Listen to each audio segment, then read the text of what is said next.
Hello, everyone, and welcome to another episode of Underneath the Hood. I'm Dave Martin, the owner of Martin's Auto Repair in Central Phoenix. I'm Glen Hayward, the proud owner of Goodworks Auto Repair in sunny Tempe, Arizona. And I'm Lee Weatherby with Accurate Automotive in the heart of Mesa. And together, we represent 140 years of combined automotive experience. Our goal is to change the perception of our auto repair industry by going behind the scenes and underneath the hood. And we hope to share with you what it's like to own a small business and give you a perspective from an insider's point of view. So let's get started.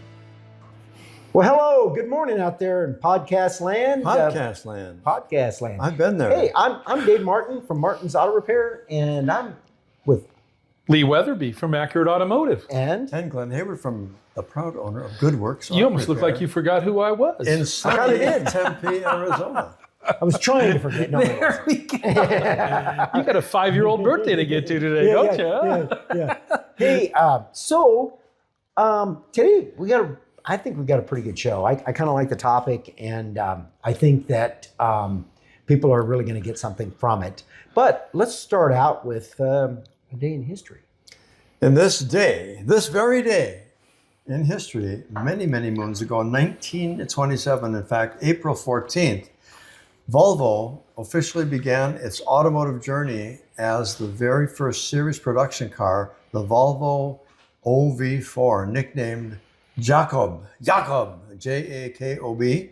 It rolled off the assembly line in Gothenburg, Sweden. So the Swedes, Saab was another vehicle that came from Sweden, and they discontinued their line. I think in 2008 was the last year they introduced new cars in America. Volvo's still going. Yeah. That's awesome. The Volvo OV4, is that what you The said? OV4. Wow. Well, That's it's crazy. an O with an umlaut, so it's ÖV4. ÖV4. Yeah. I like that. Yeah. I like that. Yeah. Well, I have a pretty fun quote that I would love to share with you guys. Absolutely. We have to have electric cars that are so good that people want to buy them because they're better cars, not because they're electric. Who do you think said that? You guys all know. Wow, that's a good one, man. Could it be Mr. Elon himself? It absolutely is. It absolutely is. And you know what? I think that's a great foundation to start, building something, start at the end. Build a car to be the best it can be because you want the car to stand for itself, not just because we have to have them, but because people want to have them. Yeah. I like that. I like that whole idea behind that. Well, and I even heard there was a quote, Elon Musk even said that, electric cars are part of the solution. They may not be the whole solution. And you know what? I believe that's absolutely true. So, I mean, there's a lot of different variations of fuel efficient vehicles. Let's face the facts. I mean, are people out there, and this is our topic for the day, are people out there buying hybrids? They sticking with the conventional, gasoline car, or are they buying the EVs? It's interesting because especially now, look at our current situation with gas. Gas is probably at one of the highest points it's ever been, in history. Oh, it right? absolutely is. Yeah. Yeah, and I get a lot of my customers, they know that I've owned a whole bunch of hybrid cars. We work on hybrids here at Goodworks, and so they want my opinion. Do you think it's worth buying a hybrid? I say, absolutely. I have two of my kids are still driving hybrids that I previously owned, and they're definitely worth it. They're a great value. You can buy remanufactured batteries for a fraction of what you'd buy one for at the dealer, and they have 3-year warranties on them and stuff like that. The fuel efficiency is 10 to 30% better depending on, again, how you drive the thing. And every hybrid vehicle has a different operating system, so some of them shut off when you come to a stop, other ones keep idling or whatever. It just depends on what mode it is, whether the air conditioner is on or not. And here in Arizona, of course, it's on 90% of the time all year round. Well, right? and you brought up, there's two things that I want to kind of interject out there. Well, first of all, I want to clarify something to our listeners out there is that what's the difference between a hybrid? What's the difference between an EV car, and what's the difference between gasoline engines? Dave, I love that. I love that. So let's clarify that. The thing of it is the hybrid is a combination of an engine, gasoline engine and a battery electric setup. You bet. And then the EV is all electric. All electric. And then, of course, we've got the conventional, which we Fossil fuel. Fossil fuel, and that's just all gas. And I think I want to bring something else just real quickly, and I'm glad you pointed that out. But Glenn, to your point, you said, that people ask your opinion on whether you should get, a hybrid or something of that nature.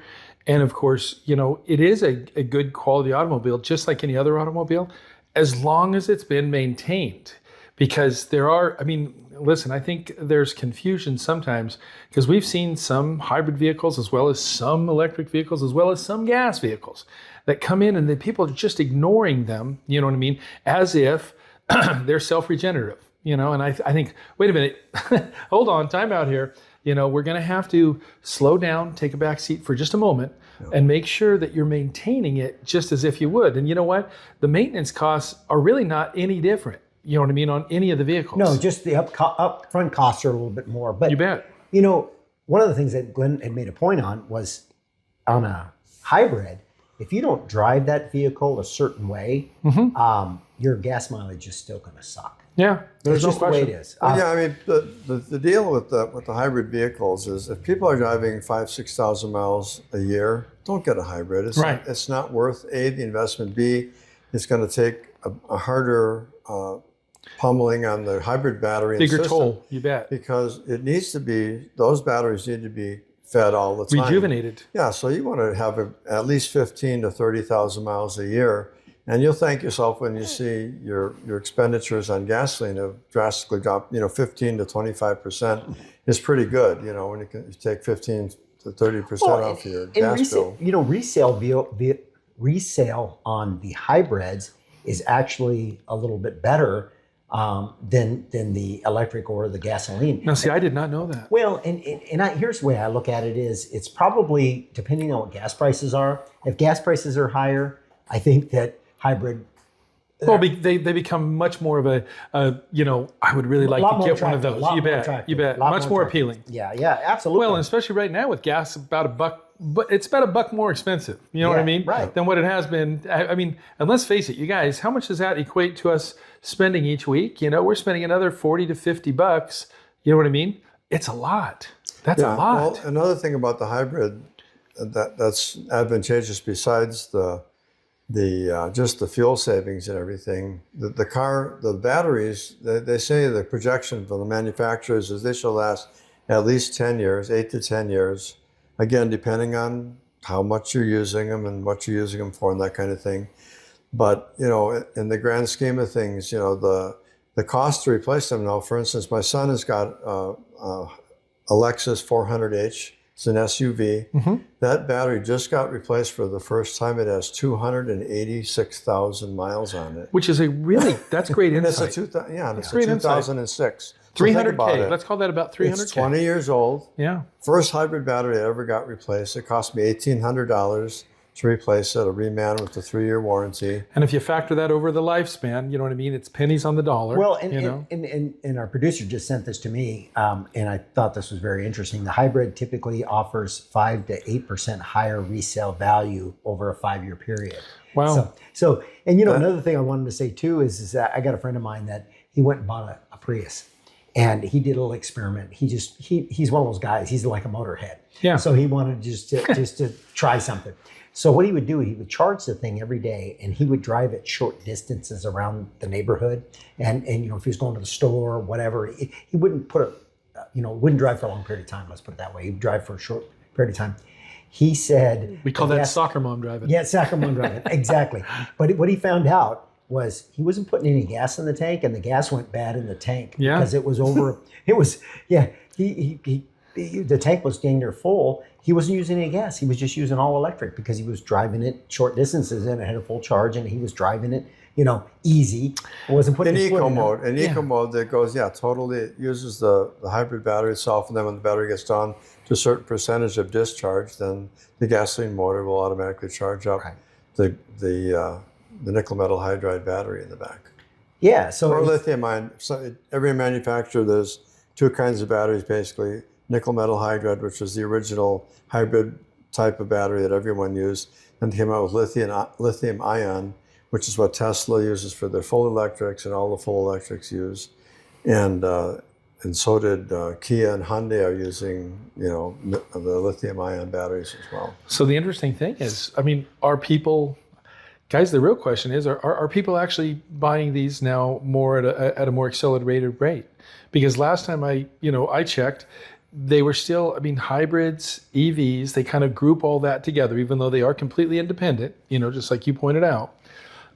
They, are they really buying these cars at a rate that, we should take notice of? Because I mean, Well, last time, there again, I think it all boils down to gas prices. It's a knee-jerk reaction. There you The thing go. of it is when gas prices start to go up, everybody's looking at how do you save?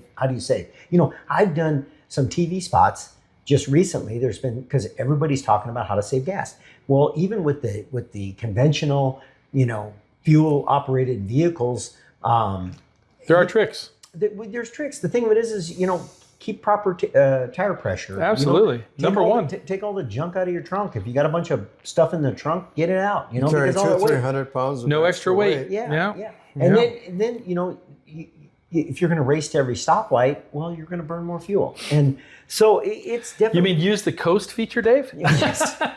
And you're not going to get through the next intersection any faster by drag racing. Well, it's so funny. They're all You mean signs let the anyway. lights actually be an alert? I said this at one of the interviews I did. I said it on there. I says, you don't be that guy that just passes everybody to the next stoplight and then you pass them, then they pass you again. It's because by the time you're done, all you're doing is just burning a lot of fuel. Yeah. And the same thing with the hybrids. The thing of it is if you're putting your foot at the floor all the time, that engine's kicking in. Yep. And next thing you know, what do you got? You burning more fuel. Absolutely. So even if you get a hybrid, if you don't drive it, and I've had customers tell me, look, I got a hybrid, but I drive like a maniac, and I don't get really that great at gas mileage. And then I've got other people that get really good gas mileage with it because they drive it right. Well, see, I'd be interested to know the difference in the people who are actually looking at hybrid, which, and I'm only going to share my own personal opinion, but I believe a hybrid vehicle is better than a full electric vehicle. And I'm not trying to take anything away from full electric vehicles or anything else. Some of them I think are absolutely gorgeous to look Olivia at. is drawing her sword right now. Yeah. But you know what? I just think the hybrids will have a longer run. You know what I mean? Overall. But then again, I hope I can be proven wrong. But at the same token, I look at what the EVs, you know what I mean, are out and being produced right now, and some of the issues. We've even mentioned this on a show, one time back. Some of the worst cars, you know what I mean, that are out there that are being made, you know what I mean, fall into that EV category. Yeah, You know what I mean? There's warehouses here in Phoenix full of tens of thousands of Tesla vehicles that the people just quit driving because the battery replacement was between $20,000 and $30,000. A Tesla battery, $20,000 to $30,000. Well, and Depending on what model and how big the battery is that you want to put in it, because the different models, you can get the smaller, the medium size, or the large battery. Wow. And the bigger the well, and bigger here's something we bite didn't. out of your. The thing about a pocketbook. hybrid that's nice is you always have the backup engine. If the batteries fail, you always have that backup engine. And the thing of it is you can if your batteries go dead in your EV, it's not like you can go to the local corner there and get a bucket of electricity. You still put it in your car. There we it go. Just ain't gonna happen. So at least you can get home, and it's as far as that goes, you always have a fail-safe backup system. And Well, I will tell you though, with the hybrid vehicles, if your hybrid battery goes dead, you're dead in the water. Yeah. You will not be driving home on the gasoline motor. Not happening. Yeah. Because it uses Not enough power to generate It's the not just the systems. power. There's no starter on the thing. It is Right. the electric battery that generates the transmission to spin over the motor and start the vehicles. Is that all hybrids? Yes. Okay. And one of the things that our producer just sent me to here on this thing is the gas combustion engines, 78 to 82% of sales still dominating, but gradually losing some market share. And then when you look at the hybrids, they're rapidly increasing, often making up 10% of the market share, approximately 15.8% in some late 2025 reports. Really? Yeah. So see, because the last time I looked at the total market share for hybrid or EV was only about 4 to 7%. You know what I mean, of the global market. You Well, know what I mean? then now you got EVs on here. To your point, EVs together, plug-in vehicles hover around 7 to 9% of new sales in early 2026. Wow. And the hybrid is surging, but I just think that's. I think you got more looky-loos. I think you got more people right now that are really interested, like you said. Right, You know what I mean? absolutely. Seems more appealing. You know what I mean? Yeah. Oh man, gas is way more expensive, and man, the little bit of a pullback. You know, and a little bit now. And listen, I always think it's a fantastic thing when people stop to take a moment to educate themselves and they start to look at really some of the hybrid you're stuff. right. You pay extra. I mean, the bet. cost again is, what did they say, 13 to 20% higher than buying a conventional You bet. gasoline vehicle. Yeah. And again, if you don't You make need, that up over the time, though. if you don't need, I mean, if you're driving, 30, 40, 50,000 miles a year, I absolutely tell you, yes, get a hybrid vehicle. My deal, I'm still kind of on the fence with whether I'd ever want to own an full electric vehicle. I am too. And there's the extra cost of having a charging, system in your home and that kind of thing. You're talking hiring an electrician, the unit itself, you're looking, $8,000-$10,000. I think that's really important though that you bring that up, because like my brother-in-law, man, he's got one of these Ionics and he just swears by it. He just absolutely thinks it's the greatest thing since sliced bread. Yeah. And I love the fact, I mean, he is very, very excited about it, and I love to see that enthusiasm. Never had a, hybrid, never had an electric vehicle, never had anything like that in his whole life. But one of the big draws for him was, well, I bought it so that, I can get this free charging. So for him, it was like free fuel. Yeah. And I said, yeah, but you got to go down here to do that. And he goes, yeah, but I found a pickleball court right around the corner. So Yeah. I thought, Yeah, but I mean, that's the deal. I mean, what is the minimum charging time? It's about 4.5 hours. Yeah. Yeah.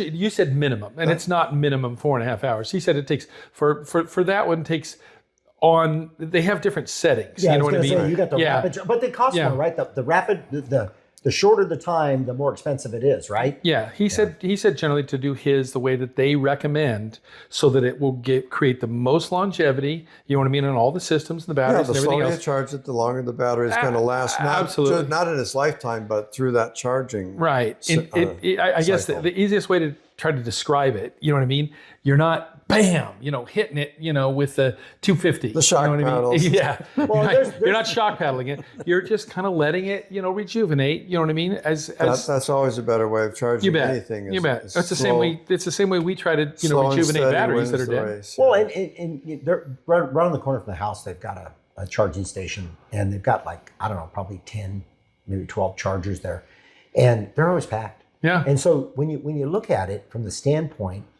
of, you got to charge your battery. Number one, it's the time that it takes to charge your battery. But the other thing is if you've got to wait for a charger, that's even a longer wait. So, you're giving up some time there too, unless you can do it at your house. That would be the only thing. The advantage is having one at your house. The disadvantage is having to, like Dave said, wait in line, sit there for twiddling your thumbs for 3 or 4 hours. While your battery, which could happen to you as you're traveling. You know what I mean? If you're traveling, of course it does. And you have literally, that's another planning thing. And if you're going into states that don't have many charging stations, you're talking about, if you're going into places like, you're going to North Dakota or Montana or Nebraska or someplace where there's hardly any charging stations, you're going to have a difficult time locating one, and you're going to have to go away from your normal path of wherever you were going, your destination, to go have your battery charged. And you got to keep an eye on it, because once you run out, you're calling a tow truck. Well, and then something we didn't even talk about is the temperature outside. How does that affect? Oh, vehicles, yeah. See, if it's freezing or if it's hot, there's some issues there that you got to work through. With both There's the no hybrids question. and the electrics. Absolutely. That's true. Well, but the same is true really on all vehicles. I mean, if we really think about it, because the key to it is, even the gas vehicles aren't so much affected or influenced, as much by weather. You know what I mean? It's some of the Not so much individual anymore components. now that oils are 0 weight, 5 weight. Right. back when you had 15, 40 or straight 30, man, yeah, you better have a blanket. And, well, you had to have a block heater. Yeah, exactly. a block heater on your vehicle. I'm from Wisconsin originally, It's the same thing they do in the race cars. They warm up the oil before they run them around. You know what I mean? Oh, absolutely. You go, you look at these electric things that are hooked up to some of these cars that are running around the track, and you're like, what is that? Well, it's the heaters. You know what I mean? They're heating up the fluid so that they can get it consistent, so that it can flow properly. You know? When I was a kid, we went back to North Dakota, where I'm from, and less restriction. And it was funny because hanging out of the front of my grandfather's car was a plug-in. I'm like, what do we got going on here? It's a block heater. We still got cars that come down, the winter visitors. It was the original electric car. Yeah, it was the original electric car. It's kind of what I was thinking. Yeah, no, it's hilarious because you're right. There's so many different issues when you're talking about, like in Arizona, we have our issues with the heat and stuff like that. But boy, I tell you, they got a whole lot of different issues over there when the weather gets down to below freezing. Oh, yeah. Then it's rough. Well, the nice thing is, though, I mean, and I'm going to go back to just even the quote, you know what I mean, that we talked about. I love the fact that people can buy a car because it's a quality automobile. You know what I mean? They can recognize that they're going to maybe have to wait a little bit. You know what I mean? That there is going to be some different maintenance. People are definitely... A change is not the easiest thing for most people to accept. You know what 100%. I mean? Even when we want to change, it's still difficult, And yet the thing of it is, I think it's nice that maybe there's a gradual opinion shift or change that's occurring where people are opening up a little bit to thinking, boy, maybe this could be, strategically advantaged. You know what I mean? Maybe this could be something. I love the fact of what you pointed out. Don't just get one if you're going to let it sit in the garage. Yeah, you know what I mean? If you're not really going to be putting any miles on it, it probably isn't the best option for you. Right. That doesn't, I mean, the thing of it is, I tell this to everybody, people got to get what they want. You have to buy what you like. Well, another thing I want to bring up too is buying a used hybrid. Yeah. What is the state of charge of the battery? What's the state of health, if you will, of the battery? So you bet. Get them inspected. You need to go to a place inspected. Like my shop or someone who works on hybrids. We can actually do an assessment with a scan tool. We can, load the battery down and find out what percentage of that battery is still functional. If it's not, if it's not in good condition, you're going to be buying a battery. So you might as well add another, $2,000, $3,000, $4,000, depending on what kind of vehicle it is. And I think that's the cost of that car somewhere in the not too distant future. Of course, you'll have a guarantee on that battery for X amount of years and miles. It's unlimited miles usually when you buy a remanufactured battery. If you buy a brand new one, of course, you probably get another 10, 12, like my son's car went 20 years before the battery, had to be replaced. Well, and I think that's the one thing that people more or less know or have heard, you know what I mean, about the EVs, the hybrids, everything else. Batteries are expensive. You know what I mean? Yeah. There's my major expense. Well, how expensive and what is the approximate longevity of this used one that I'm buying here? Has the battery already been replaced? You bet. If sometimes Carfax or someone will have that information there. That's something you want to check into because a lot of people, their battery's going to hell. And now they want to quick sell their car to some sucker who's going to buy the thing. And which is they terrible. Buy it, and 2 or 3 weeks later, it's terrible. The battery goes out and they come in crying that, you need a hybrid battery. I just bought this thing. Now they're going to have to spend another, $2 or $3 to put a battery in. I think the moral of the story is what you're trying to say. And the thing of it is, if you are going to go out and buy any vehicle, you want to make sure that you get it into the shop and get it checked over. And to Lee's point, if the most expensive thing on that car is those batteries, you're in pretty good shape. But the thing of it is get at least the state of health of those batteries checked out. You bet. To make sure that those batteries are really, up to snuff. If they're on their way out, well, that you're going to buy this vehicle. And I always tell my clients this all the time. Negotiate the price. Yeah. There you go. That's exactly what I tell them. Yeah. And you know what? That is such great advice and counsel right there, Glenn, because you get it for $2,000 less, you go buy a battery when it goes out. I don't care what vehicle you're buying. I don't care if it's a hybrid, and I know that's what we happen to be talking about today, but you know what? It's not just the hybrid hype, you know what I mean? It's any vehicle that you are looking to acquire that's on a used type of a docket, get it checked out. Well, and do yourself the favor because there are hidden things going on, you know what I mean, in the vehicles that sometimes even the owners don't actually know. Well, now some do, but sometimes they really just don't know. You want to know the most expensive things in your car that are Bingo. costing. You want to know what kind of condition they're in. Bingo. And EV batteries have a national warranty of 10 years. That's pretty awesome. Yeah, 10-year warranty. And I'm not sure if you're a second generation owner, if that changes, or if it's no, it doesn't matter. Okay. Yeah. Producer said it doesn't matter. So 10 year, that's pretty. That's that. Like I say, Because she owns one, so Yeah. thanks, Olivia. I wasn't sure on that one either. Yeah. I wasn't sure about that. So, well, hey guys. You think there might be some bias there because she owns one? Yeah. Nah, she would never hold that over. Yeah. There you go. Well, I will tell you this.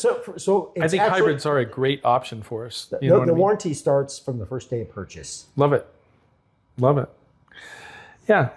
I think the best thing is that, you know what, anymore, don't be afraid of EVs and hybrids. Look at them, because like I say, some of them are pretty sexy. I mean, some of these cars actually look really good. You know what I mean? Go out and drive them. I will tell you this. I mean, I was pretty shocked. I went out and drove one the other day, and you know what? It was fascinating how much power it had. Oh, you know what they I mean? are. I mean, and you guys, this was a truck, Yeah. and I thought to myself, this thing's going to be a dog. Oh no, this thing was absolutely, The power's right at the wheels. It was a power's right at the bullet. wheel, yeah. Oh, it was a bullet. And I thought to myself, wow. I mean, it is impressive what they've done. So, I mean, let's face it. They are going to be phasing out the fossil fuels. You know what I mean? That is something we've heard our entire life. Probably won't happen for another 40 or 50 years. You know what I mean? Probably longer than that. But But by the same token, there's always been this little bit of a veil of fear or unknown or whatever about the hybrids. Less people being able to service them and help them. That most of that's gone away. We're capable now of finding people who are very qualified, being able to take care of these things. And you know what? If you're really looking at one, go ahead and look, enjoy, but get it checked out. Well, and if the negative side to like an EV is that the weight of the vehicle, number one, they're heavy vehicles, and that they wear their tires a lot faster than They a do. conventional. Yeah, So, so that's the issue there.